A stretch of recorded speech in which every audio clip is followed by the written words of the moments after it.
আমি এর আগে পার্ট 1 এ অ্যাসার্টিভ সেন্টেন্স সম্পর্কে আমি ডিসকাস করেছিলাম এবং আমি কন্টাক্ট নাম্বার দিয়েছিলাম। খুব ভালো লাগলো যে বেশ কয়েকজন আমাকে কন্টাক্ট করে জানতে চেয়েছিল এবং আমি ডিটেলস বুঝিয়ে দিয়েছিলাম। আজকে কনসালটেশন বিষয় হলো interrogative sentence. However, now we are going to learn about interrogative sentence. Let's get started. Interrogative sentence যাকে আমরা বাংলায় বলি প্রশ্নসূচক বাক্য। আমি বলেছিলাম যে সেন্টেন্সকে যে 5টা ভাগে ভাগ করা যায়, এই 5টা সেন্টেন্স বিভিন্ন টাইপের, যেটা আমি পার্ট 1 অ্যাসার্টিভ বুঝিয়েছি। এটা অবশ্যই ফলো করতে হবে কারণ ইংলিশটা প্রত্যেকটা খুব ইম্পর্টেন্ট, প্রত্যেকটা পার্টস। তা ইন্টারোগেটিভ সেন্টেন্স যেটা বলছে, প্রথমে বলবো এটা দুটো টাইপের ইন্টারোগেটিভ সেন্টেন্স করা যায়। একটা হচ্ছে হেল্পিং ভার্ব আগে হবে, next subject, main verb, object, এই একটা টাইপের। যেমন are you painting a picture. আরেকটা টাইপের করা যায় WS word, helping verb, subject, main verb, object, অর্থাৎ ডব্লিউএস ওয়ার্ড দিয়েও আবার ইন্টারোগেটিভ সেন্টেন্স করা যায়। যেমন why are you playing now. তা আজকে just helping verb, subject, main verb আর অবজেক্ট নিয়ে আলোচনা করব। পার্ট 3 তে আমি এই ডব্লিউএস ওয়ার্ড নিয়ে আমি ডিসকাস করব, আমি এই ডব্লিউএস ওয়ার্ড নিয়ে। তা আজকে আমার তাহলে এই হেল্পিং ভার্ব নিয়ে যেটা আলোচনার বিষয়। তাহলে বাংলার সাথে ইংলিশ সম্পর্ক, অর্থাৎ বাংলা আগে জানতে হবে, তারপর ওটাকে ইংলিশে ট্রান্সলেট করতে হয়। তা বাংলা কি থাকলে বুঝবে, যেমন ধরো ওইটিকে একটি ছবি, যেমন তুমি কি করছো, এরকম টাইপের কোশ্চেন হয়। তাই এবার প্রশ্ন হচ্ছে অ্যাসার্টিভ সেন্টেন্স আগে লিখছি। ধরো সাপোজ ওইটি একটি ফুল, ওইটি একটি ফুল। এবার প্রশ্ন হচ্ছে, এটা আমি জানি, শিখেছিলাম যে দ্যাট ইজ এ ফ্লাওয়ার। এবার কোশ্চেন যখন করবো তখন কিভাবে করা হবে? কোশ্চেন যখন করা হবে তখন বলতে হবে যে ওইটি কি একটি ফুল,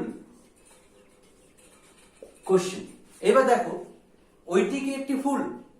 এবার তোমাকে প্রথমে কিভাবে প্র্যাকটিস করবে, এই কিটা গোল করবে। কেন? আগে ওইটি একটি ফুল এই ইংরেজিটাকে লিখবে।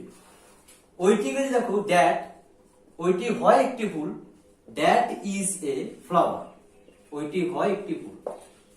এবার দেখো এই এখনই এটাকে কোশ্চেন কি করে করবে। আমরা কোশ্চেনের স্ট্রাকচারটা কি জানি, হেল্পিং ভার্ব আগে দিতে হয়। তাহলে এখানে ইজটা হচ্ছে হেল্পিং ভার্ব, তাই এখানে দেখো ইজটা আগে আমি দেব, ইজ। তারপর কি দিতে হয়? সাবজেক্ট। তাহলে সাবজেক্টটা লিখে দেবো ইজ দ্যাট এ ফ্লাওয়ার। তাহলে এটা আমার কোশ্চেন হয়ে গেল। তাহলে প্রথমে কিটা ভাবে কি নেই, ধরো ওইটি একটি ফুল, ইংলিশ কি সেটা আগে লিখবে, দ্যাট ইজ এ ফ্লাওয়ার। এবার যেহেতু কি তার মানে তোমার কোশ্চেনের স্ট্রাকচার ফেলবে, অর্থাৎ হেল্পিং ভার্ব আগে দিয়েছি, তারপরে সাবজেক্ট, তারপর তো আস, এগুলো একটা। এইবার দেখো ধরো যে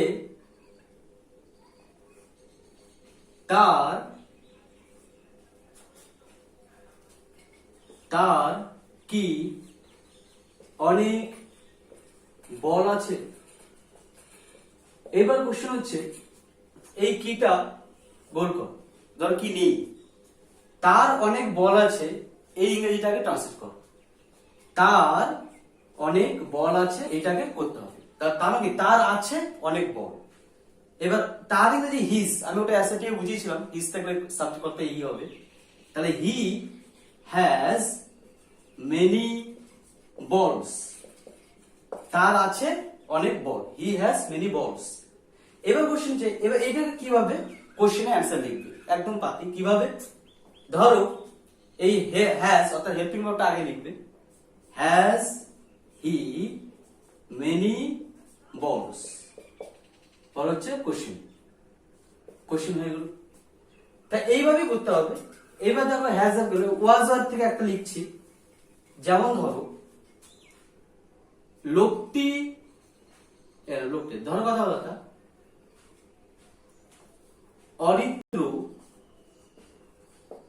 অরিত্র কি ভালো ছাত্র ছিল। কোশ্চেন, তাহলে এখানে কিটাকে গোল করতে হবে। ধরো অরিত্র একজন ভালো ছাত্র ছিল, এটাকে লিখতে হবে। তাহলে কি অরিত্র ছিল একজন ভালো ছাত্র, তাহলে অরিত্র ওয়াজ এ গুড স্টুডেন্ট। এখন এই কি থাকলে এর অ্যান্সার কি বলবো, হেল্পিং ভার্বটা আগে দিয়ে দেবো। Was Aritra a good student question.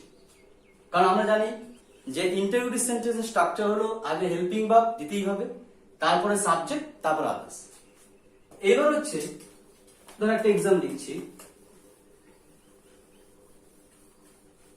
যেমন she is buying some books।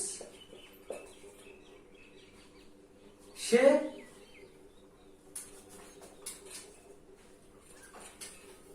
ধরো সে কি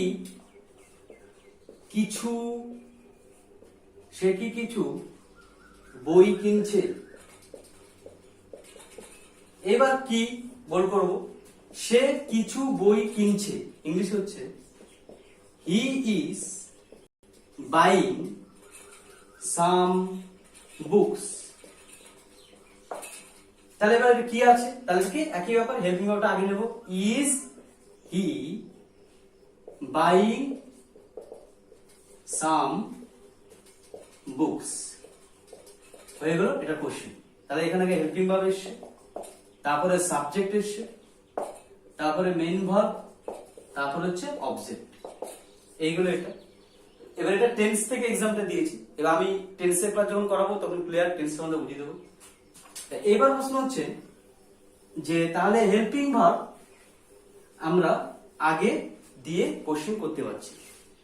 তাহলে এবার কিছু কিছু সেন্টেন্সে আছে যাদের হেল্পিং ভার্ব থাকে না, অর্থাৎ আমরা জানি যে টেন্স প্রতিটি টেন্সেরই হেল্পিং ভার্ব থাকে, অর্থাৎ প্রেজেন্ট কন্টিনিউয়াসে হেল্পিং ভার্ব থাকে, প্রেজেন্ট পারফেক্টে থাকে, প্রতিটি হেল্পিং ভার্ব থাকে। কিন্তু দেখা গেল দুটো টেন্সে হেল্পিং ভার্ব থাকে না, আর তাছাড়া সব সেন্টেন্সে হেল্পিং ভার্ব থাকবেই।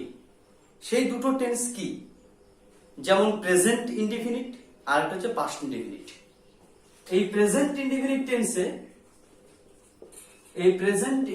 টেন্সে হেল্পিং ভার্ব থাকে না, আর পাস্ট ইনডিফিনিট টেন্সে হেল্পিং ভার্ব থাকে না।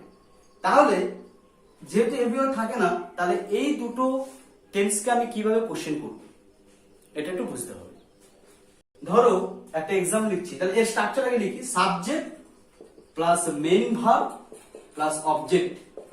এবার দেখো এই মেইন ভার্বটা কিন্তু ফার্স্ট ফর্ম থাকে, এই মেইন ভার্বটা কি ফর্ম থাকে, ফার্স্ট ফর্ম, যেহেতু প্রেজেন্ট ইনডিফিনিট। আর পাস্ট ইনডিফিনিটের স্ট্রাকচার দেখো, subject plus main verb plus object. Past indefinite দেখো মেইন ভার্বটা সেকেন্ড ফর্মে থাকে, যেমন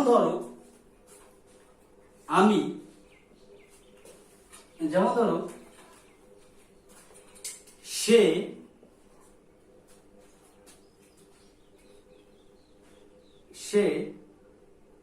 একটি ছবি আঁকে। এবার দেখো হি ড্রস এ পিকচার। আর এখানে কি থাকবে, ধরো সে একটি ছবি আঁকলো, he drew a picture. Second form. তাহলে এবার present indefinite, present continuous, present perfect, present perfect continuous, past indefinite, past continuous, past perfect, past perfect continuous, future indefinite, future continuous, future perfect, future perfect continuous. এই যে 12টা tense, এই দুটো tense বাদ দিয়ে বাকি সমস্ত টেন্সে হেল্পিং ভার্ব দিতে হয়। ধরো কখনো হি ইজ গোয়িং, ইজ দিতে হচ্ছে, they were plucking flowers, were দিতে হচ্ছে they have killed a snake, have দিতে হয়েছে, অর্থাৎ হেল্পিং ভার্ব থাকবেই। আর ওই হেল্পিং ভার্ব গুলো আমরা যখন আগে এনে ফেলবো তখন আমরা কোশ্চেন করতে পারবো। কিন্তু এই দুটো সেন্টেন্সে হেল্পিং ভার্ব হয় না, অর্থাৎ প্রেজেন্ট ইনডেফিনিটে আর পাস্ট ইনডেফিনিটে। তাহলে এর হেল্পিং ভার্ব নেই, তাহলে আমরা কি করে এটাকে আমরা ইন্টারোগেটিভ সেন্টেন্সে তৈরি করব? কারণ আমাদের ইন্টারোগেটিভ সেন্টেন্সে হেল্পিং ভার্ব দিতেই হবে। তাহলে এটা একদম বোঝানোর ব্যাপার, এটা মাইন্ডলি বুঝতে হবে। দেখো, ধরো আমি লিখলাম তুমি কি একটি ছবি আঁকো।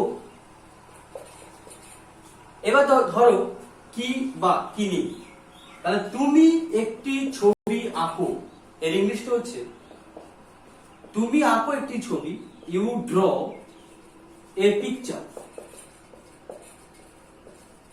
এটা গেল এই সেন্টেন্স এটা। এইবার এখানে কি আছে, এবার আমরা জানি স্ট্রাকচারটা কি হবে, হেল্পিং ভার্ব প্রথমে দিতে হবে, তারপরে সাবজেক্ট দিতে হবে, তারপরে মেইন ভার্ব, তারপর হচ্ছে অবজেক্ট।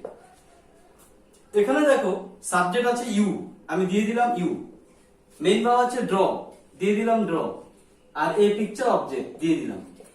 তাহলে এখানে হেল্পিং ভার্ব কি দেব, যেহেতু এখানে কোনো হেল্পিং ভার্ব নেই। তাই এইবার বসে, তাহলে যেই সেন্টেন্সে হেল্পিং ভার্ব নেই সেই সেন্টেন্স গুলোতে হয় ডু আনতে হবে, নয় ডাজ, নয় ডিড। হয় ডু, নয় ডাজ, নয় ডিড আনতে হবে। এবার ডিডটা হচ্ছে পাস্ট ইনডিফিনিট টেন্সের ক্ষেত্রে, পাস্ট ইনডিফিনিট টেন্সের ক্ষেত্রে ডিডটা হবে, আর প্রেজেন্ট ইনডিফিনিটের ক্ষেত্রে ডু বা ডাজ হবে।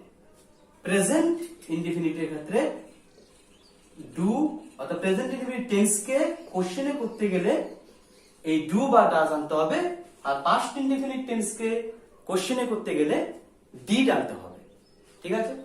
তাহলে এইবার প্রশ্ন হচ্ছে যে আমি বলেছি প্রেজেন্ট ইনডিফিনিটে ডু ডাজ আর পাস্টে ডিড, কেন ফলো করতে হবে? যেমন এইবার দেখো বাংলায় কি থাকলে প্রেজেন্ট ইনডিফিনিট, বাংলায় হচ্ছে যায়, খায়, পড়ে, লেখে, এইগুলো থাকলে আমরা বুঝবো এটা প্রেজেন্ট ইনডিফিনিট। আর যদি গেল, খেলো, পড়লো, লিখলো ইত্যাদি থাকে সেগুলো হচ্ছে পাস্ট ইনডিফিনিট, অর্থাৎ অতীত, ল থাকবে, যেগুলো হয়ে গেছে। তাই যদি বাংলা শেষে এগুলো থাকে তাহলে ডু বা ডাজ আনবে। এবার এখানে হবে do, do you draw a picture, কারণ এই সাবজেক্টটা তো আমাদের ফলো করতে হবে। এই সাবজেক্টে যদি থার্ড পারসন সিঙ্গুলার নাম্বার থাকে তাহলে ডাজ আনতে হবে, আর এই থার্ড পারসন নাম্বার না থাকলে ডু আনতে হবে। তাহলে এইখানে তুমি কি একটি ছবি আঁকো, do you draw a picture, তাহলে এখানে ডু হয়েছে যেহেতু থার্ড পারসন সিঙ্গুলার নাম্বার নয়। এবার যদি এটা থাকতো সাপোজ যে সে কি একটি ছবি আঁকে, এইখানে দেখো ধরো কি নেই, সে আঁকে একটি ছবি, ইংলিশটা কি, he draws a picture, he draws a picture. এইবার প্রশ্ন হচ্ছে হি ড্রস এ পিকচার, তাহলে এইখানে আমি কোশ্চেন কি করে করব? আগে আমরা আনবো ডাজ, যেহেতু এটা থার্ড পারসন সিঙ্গুলার নাম্বার, তাহলে does he draw a picture. এবার এইখানে একটা জিনিস খেয়াল রাখতে হবে, এখানে কিন্তু এই এসটা আর হবে না, কেন? যেহেতু ডাজ হয়ে গেছে তাই এই এসটা হবে না, আমরা একবার ডাজ হয়ে গেছে। তাহলে does he draw a picture, তাহলে প্রেজেন্ট ইনডিফিনিট কে কোশ্চেন করতে গেলে আমরা কি বলেছি, ডু বা ডাজ আনতে হবে। সাবজেক্টে যদি থার্ড পারসন সিঙ্গুলার নাম্বার থাকে তাহলে ডাজ দিয়ে কোশ্চেন করতে হবে, আর সাবজেক্টে যদি থার্ড পারসন সিঙ্গুলার না থাকে তাহলে ডু দিয়ে করবে। তাহলে does he draw a picture, আর এখানে আর এস হবে না যেহেতু একবার আমি ডাজ দিয়ে দিয়েছি। এইবার প্রশ্ন হচ্ছে যে ডিডটা আমরা কোথায় লিখব? যেমন ধরো সে কি আমাদের বাড়িতে সে কি আমাদের বাড়িতে আসলো? এবার দেখো এই যে ল, এটা পাস্ট ইনডিফিনিট, তাহলে সে আসলো আমাদের বাড়িতে, কি বাদ দাও, তাহলে সে আসলো আমাদের বাড়িতে, এটা ইংরেজিটা কি? এটা ইংরেজি হচ্ছে হি কেম টু আওয়ার হাউস। এইবার এটাকে আমি কি করে কোশ্চেন করবো? তাহলে এটা দেখো সেকেন্ড ফর্মে আছে। এবার সেকেন্ড ফর্ম থাকা মানে এটা পাস্ট ইনডিফিনিট, আর সেকেন্ড ফর্মে থাকা মানে পাস্ট ইনডিফিনিট। আর পাস্ট ইনডিফিনিট মানে হচ্ছে আমাদের ডিড আনতে হবে। পাস্ট ইনডিফিনিট মানে হচ্ছে আমাদের কি আনতে হবে? ডিড। তাহলে এই সেকেন্ড ফর্মে আছে আর কি, সেকেন্ড ফর্মে থাকা মানে আমাদের ডিড আনতে হবে, অর্থাৎ পাস্ট ইনডিফিনিট টেন্সে। তাহলে দেখো হি কেম টু আওয়ার হাউস, তাহলে এখানে ডিড হবে, ডিড হি। এবার এটা কাম হয়ে যাবে, এটা সেকেন্ড ফর্ম হবে না, এটা এবার ফার্স্ট ফর্ম হয়ে যাবে। কেন? যেহেতু আমি ডিড দিয়ে দিয়েছি, আর একটা সেন্টেন্সে দুবার পাস্ট ফর্ম পাস্ট ফর্ম হয় না। তাহলে did he come to our house হয়ে গেল।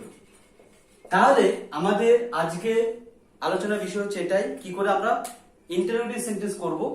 আবারও বলছি যে ডব্লিউএস ওয়ার্ড দিয়ে ইন্টারোগেটিভ সেন্টেন্স করা যায়, আর হেল্পিং ভার্ব আগে দেওয়া হবে ইন্টারোগেটিভ সেন্টেন্স হয়। ডব্লিউএস ওয়ার্ডের কোশ্চেনটা আমি পার্ট 3 তে আমি আলোচনা করব, পার্ট 3 ক্লাসে। তা এটা হেল্পিং ভার্ব দিতে হবে, প্রেজেন্ট ইনডিফিনিট আর পাস্ট ইনডিফিনিট বাদ দিয়ে, আর বাকি ম্যাক্সিমাম ক্ষেত্রে কি হচ্ছে হেল্পিং ভার্ব থাকে, সেগুলো হেল্পিং ভার্ব আগে দিয়ে আমরা করে ফেলতে পারছি। কিন্তু যেগুলো হেল্পিং ভার্ব থাকবে না সেগুলো ডু ডাজ দিয়ে আনবো, আর ডু আর ডাজটা আনবো যদি কিনা এটা প্রেজেন্ট ইনডিফিনিট থাকে, আর ডিডটা আনবো যদি টেন্সটা পাস্ট ইনডিফিনিট থাকে। তা এইগুলো এটা। এবার আমি পার্ট 3 তে নেক্সট যখন আলোচনা করব তখন ওই ডব্লিউএস ওয়ার্ড প্লাস আরো নেক্সট আলোচনা করব। তাই এবার প্রশ্ন হচ্ছে যে আমার যে ইউটিউব চ্যানেলে যখন তোমরা দেখবে তখন অবশ্যই তোমরা লাইক করে সাবস্ক্রাইব করবে, হ্যাঁ, তাহলে আমি আমার খুবই উপকৃত হব আমি, এবং আমি নেক্সট ভিডিওগুলো দিতে পারবো। So I request you to subscribe and to like my YouTube channel, and I'm sure you will be able to learn this subject. I must help you. It is not too much hard, it is very easy. However, next class আমি তাহলে next কিছু দিয়ে বোঝাবো। আবারও বলছি যদি কোনো problem হয় আমাকে এই কন্ট্যাক্ট নাম্বারে ফোন করবে, যেটা পার্ট 1 এর ক্লাসে আমাকে অনেক স্টুডেন্ট আমাকে ফোন করেছে, কন্ট্যাক্ট করেছে আমাকে অনেক স্টুডেন্ট, এবং আমি সুন্দর করে বুঝিয়ে দিয়েছি। তা এটা করো আমাদের এই ক্লাস। ওকে।